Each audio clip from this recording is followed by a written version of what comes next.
Students, पिछले video में हमने जो है ये देखा कि जो अगर हमने डिफरेंट कंट्रीज को कंपेयर करना है तो उसमें सबके आइडियाज अलग अलग हो सकते हैं, सबके व्यूज अलग अलग हो सकते हैं। फिर हम डिफरेंट कंट्रीज को कैसे कंपेयर कर सकते हैं। तो आज का टॉपिक हमारा क्या है, how to compare different countries और स्टेट्स। डिफरेंट कंट्रीज या स्टेट्स को अगर हमने कंपेयर करना है कि कौन सा कंट्री है, कौन सा स्टेट ज्यादा डेवलप है, कौन सा कम डेवलप है, तो कैसे करेंगे। तो you might ask if development can mean different things. तो अगर आप ये क्वेश्चन पूछ सकते हो कि अगर डेवलपमेंट के अलग अलग मीनिंग है, हर पर्सन के दिमाग में जो डेवलपमेंट का अलग कॉन्सेप्ट है, तो how come some countries are generally called developed and other under developed. तो कुछ कंट्रीज को हम डेवलप कैसे बोलते हैं और कुछ कंट्रीज को अंडर डेवलप्ड कैसे बोलते हैं। तो इस बात को समझने से पहले हम जो है सबसे पहले ये कुछ और क्वेश्चन देखते हैं। When we compare different things, जब हम अलग अलग चीजों को कंपेयर करते हैं, they could have similarities as well as differences। तो उनमें कुछ similarities हो सकती है और कुछ differences हो सकती है। Which aspects do we use to compare them? फिर हम ये देखेंगे कि हमने कौन सा aspect उसमें कंपेयर करना है। तो हम जो है let us look at students in the class itself। हम क्लास का एग्जाम्पल लेते हैं। How do we compare different students. मान लो हमने डिफरेंट स्टूडेंट्स को कंपेयर करना है तो कैसे कंपेयर करेंगे, क्योंकि सबकी हाइट अलग है, सबकी हेल्थ अलग है, टैलेंट अलग है और इंटरेस्ट अलग है। जो हेल्दी स्टूडेंट है, जो सबसे जो हेल्दी नजर आता है, हो सकता है कि वो पढ़ाई में अच्छा ना हो, और जो इंटेलिजेंट स्टूडेंट है हो सकता है वो फ्रेंडली ना हो। तो हम जो उनका कंपेरिजन कैसे कर सकते हैं, तो इसके लिए हम क्या करेंगे, the criterion we may use depends on the purpose of comparison. फिर हमारा जो क्राइटेरिया कि हम किस पर्पज के लिए उनका कंपैरिजन कर रहे हैं उस पर डिपेंड करता है। We use different criteria to choose a sport team. मान लो हमने क्लास में से एक स्पोर्ट टीम चूज करनी है तो हमारा क्राइटेरिया चेंज हो जाएगा। हम उन बच्चों को सिलेक्ट करेंगे जिनका गेम्स में इंटरेस्ट है और जिनका फिजिक अच्छा है। अगर हमने डिबेट के लिए बच्चे चूज करने हैं, फिर हम देखेंगे कि कौन पढ़ने में अच्छा है, किनके मार्क्स अच्छे आते हैं, ठीक है। अगर हमने म्यूजिक टीम के लिए बच्चों को सिलेक्ट करना है, फिर हम ये देखेंगे कि किसका म्यूजिक में इंटरेस्ट है, यानी कि किस पर्पज के लिए हम सिलेक्ट कर रहे हैं उसके बेस पे हम अपना क्राइटेरिया चेंज कर लेंगे। Still if for some purpose, मान लो किसी खास पर्पज के लिए हमने जो है ऑलराउंड प्रोग्रेस देखनी है बच्चों की क्लास में, फिर हमारा क्राइटेरिया क्या होगा। अगर हमने अलग अलग चीजों के लिए जो चूज करने बच्चे, फिर तो हमारा क्राइटेरिया उसके अकॉर्डिंग चेंज हो जाएगा। लेकिन मान लो हमने क्लास में से एक ऑलराउंडर निकालना है, फिर हमारा क्राइटेरिया क्या होगा। यूजुअली वी टेक वन और more important characteristics of person. फिर हम क्या करेंगे कि उन स्टूडेंट्स में से एक या दो कैरेक्टरिस्टिक्स चूज करके उसके बेस पे हम बच्चों का कंपैरिजन करेंगे, ठीक है। तो इसमें जैसे वो हमारे क्राइटेरिया क्या हो सकते हैं कंपैरिजन के लिए कि वो फ्रेंडलीनेस है या नहीं है वो बच्चा, या उसमें कोऑपरेशन की स्पिरिट है या नहीं है, या वो मार्क्स कितने सिक्योर करता है। तो हम जो एक या दो क्राइटेरियाज को लेके हम क्लास में से एक ऑलराउंडर चूज कर सकते हैं। तो आपको ये क्लियर हो गया कि हम जो है क्लास में अगर कंपैरिजन करना चाहिए तो हमें ये बेस देखना पड़ेगा, किस बेस पे हम कर रहे हैं, किस पर्पज के लिए कर रहे हैं। और अगर हमें ऑलराउंडर निकालना है तो हम एक या दो कैरेक्टरिस्टिक्स जो है उसके बेस पे उसका कंपैरिजन कर सकते हैं। तो ऐसा ही जो है डेवलपमेंट के लिए, अगर हमने कंट्री में डेवलपमेंट देखनी है कि कौन सा कंट्री ज्यादा डेवलप है, कौन सा कम डेवलप है, तो for comparing countries their income is considered to be one of the most important attributes. तो अगर हमने डिफरेंट कंट्रीज को कंपेयर करना है तो हम जो है उनकी इनकम को सबसे इंपॉर्टेंट जो है वो कैरेक्टरिस्टिक मान लेते हैं। कंट्रीज विद हायर इनकम, जिन कंट्रीज की इनकम ज्यादा है उनको हम डेवलप मान लेते हैं, और जिनकी इनकम कम है उनको कम डेवलप मान लेते हैं, क्योंकि सारे जो कैरेक्टरिस्टिक है उसको हम कंपेयर नहीं कर सकते, इसलिए केवल इनकम के बेस पे कंट्रीज को कंपेयर किया जाता है। This is based on the understanding that more income means more of all things that human beings need. तो ये क्राइटेरिया हमने किस बेस पे बनाया कि अगर किसी पर्सन की इनकम ज्यादा है तो वो बाकी की जो चीजें हैं वो पैसे से खरीद लेगा, अच्छी एजुकेशन भी ले लेगा, अच्छी हेल्थ फैसिलिटीज भी ले लेगा, अच्छी डाइट भी ले लेगा। तो हम ये मानते हैं कि अगर किसी कंट्री में लोगों की इनकम अच्छी है तो बाकी की फैसिलिटीज वो अपने आप ही परचेज कर सकते हैं। What ever people like and should have, they will be able to get with greater income. जो भी लोगों की इच्छा है वो अपनी इनकम से उसको ले सकते हैं. So greater income itself is considered to be one important goal. इसलिए ज्यादा इनकम जो है वो एक इम्पोर्टेंट गोल जो है कंट्री की डेवलपमेंट के लिए माना जाता है. Now what is the income of a country. अब हम ये देखते हैं कि कंट्री की इनकम क्या है, वो हम कैसे निकालेंगे.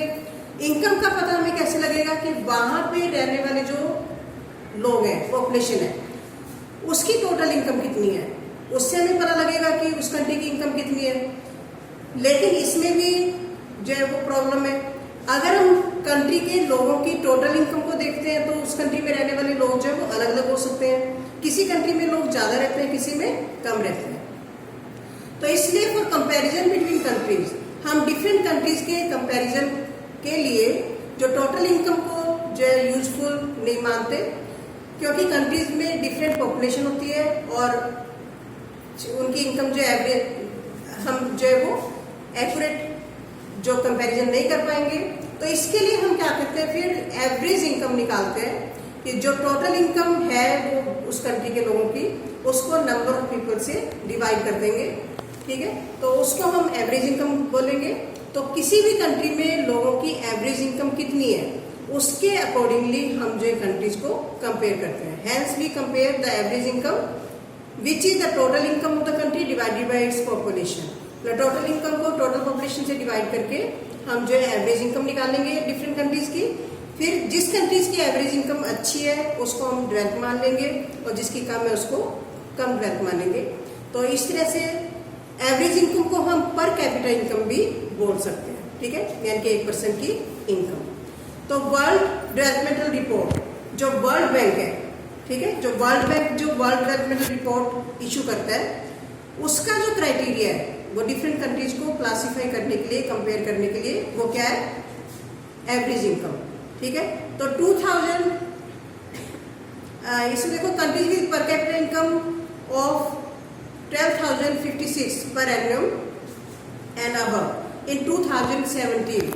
2017 के अकॉर्डिंगली जिस कंट्री की में जो इनकम है 1% की एक साल में जो एवरेज इनकम है वो 12,056 रुपीज है या डॉलर्स है, तो उसको जो है रिच कंट्री माना जाता है. और जिसकी इनकम जो है वो $955 या इससे कम है उसको लो इनकम कंट्रीज माना जाता है. इंडिया किस कैटेगरी में आता है, लो मिडिल इनकम कंट्रीज में, यानी कि डेवलपिंग कंट्री है, ना तो बिल्कुल बहुत ही कम इनकम वाली कंट्रीज में आता है और ना ही बहुत ज्यादा इनकम वाली कंट्रीज में आता है. तो मिडिल इनकम कंट्रीज में आता है, क्योंकि इसकी पर कैपिटा इनकम 2017 में कितनी थी, 1820 रुपीज. ठीक है, 955 से ज्यादा थी लेकिन 12,056 से कम थी. तो जो रिच कंट्रीज है, जिसमें से अगर मिडिल ईस्ट या कुछ स्मॉल कंट्रीज को निकाल दिया जाए, तो ज्यादातर जो रिच कंट्रीज हैं जिनकी इनकम ज्यादा है उनको हम डेवलप कंट्रीज मानते हैं. ठीक है, अभी देखो एवरेज इनकम देखते हैं हम.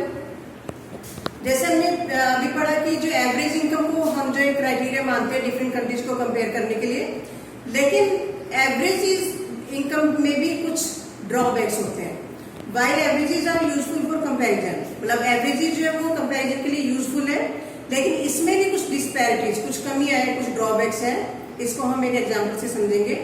एग्जांपल के लिए मान लो दो कंट्रीज हैं ए और बी. ठीक है, तो सिंप्लिसिटी के लिए हम ये एज्यूम कर लेते हैं कि उस ए और बी दोनों कंट्रीज में 5 सिटीजन रहते हैं.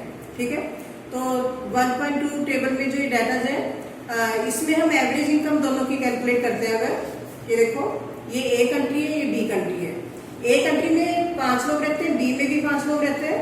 ए में पहले पर्सन की इनकम 9,500 रुपीज है, दूसरे की 10,500, तीसरे की 9,800, चौथे की 10,000 और पांचवे की 10,200. ठीक है, और बी कंट्री में 4 लोगों की इनकम 5,500 है और जो 5वां पर्सन है उसकी इनकम कितनी है, 48,000. ठीक है, लेकिन जब हम एवरेज निकालेंगे, एवरेज कैसे निकालते हैं, total income divided by total population.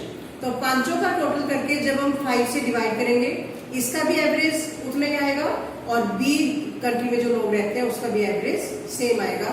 ठीक है, तो लेकिन आपको कौन सा कंट्री ज्यादा अच्छा लग रहा है? आपको ए कंट्री ज्यादा अच्छा लग रहा है क्योंकि इसमें सभी लोगों की इनकम अच्छी है। अगर आपसे कहा जाए कि आप किस कंट्री में रहना पसंद करोगे, तो आप क्या बोलोगे कि हम ए कंट्री में रहना पसंद करेंगे क्योंकि यहाँ पे सभी लोगों की इनकम अच्छी है। लेकिन बी कंट्री में, अगर आप बी कंट्री के 5th पर्सन हो, तब तो हो सकता है कि आप ये बोलो कि हम बी कंट्री में रहना पसंद करेंगे, लेकिन ज्यादातर लोगों की इनकम कम है, इसलिए हम बी कंट्री को ज्यादा डेवलप नहीं मान सकते।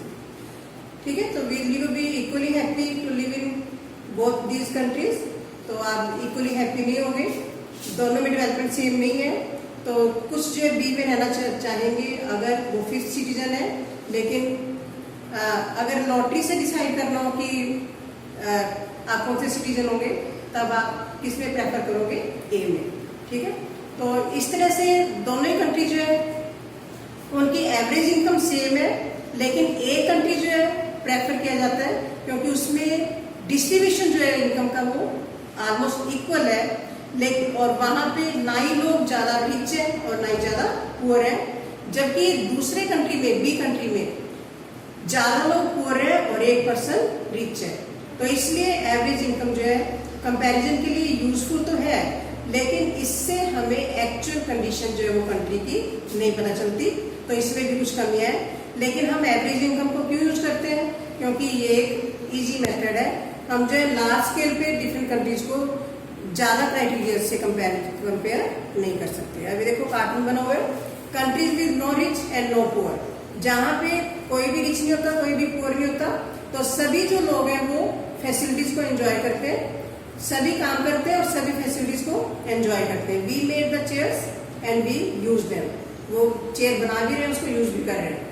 लेकिन कंट्री जिसमें रिच और पुअर दोनों है, उसमें जो है 4 लोग जो है वो वी मेड, ये ज्यादा लोग जो मेहनत करते हैं और उसको एंजॉय कौन करते हैं? 1%। तो कौन सा कंट्री ज्यादा अच्छा है? जिसमें ना कोई रिच और ना कोई पुअर। तो इस तरह से हमने देखा कि जो एवरेज हम यूज करते हैं, वर्ल्ड बैंक जो है वो डिफरेंट कंट्रीज को कंपेयर करने के लिए एवरेज इनकम का क्राइटेरिया यूज करते हैं, लेकिन इसमें भी कुछ कमी है। ठीक है, तो ये क्वेश्चन आप अपने आप कर लेना, ये बिल्कुल आसान है। तो आज के लिए इस वीडियो में हम इतना ही पढ़ेंगे, फिर नेक्स्ट हम इनकम एंड अदर क्राइटेरिया ये टॉपिक पढ़ेंगे। ठीक है, थैंक यू।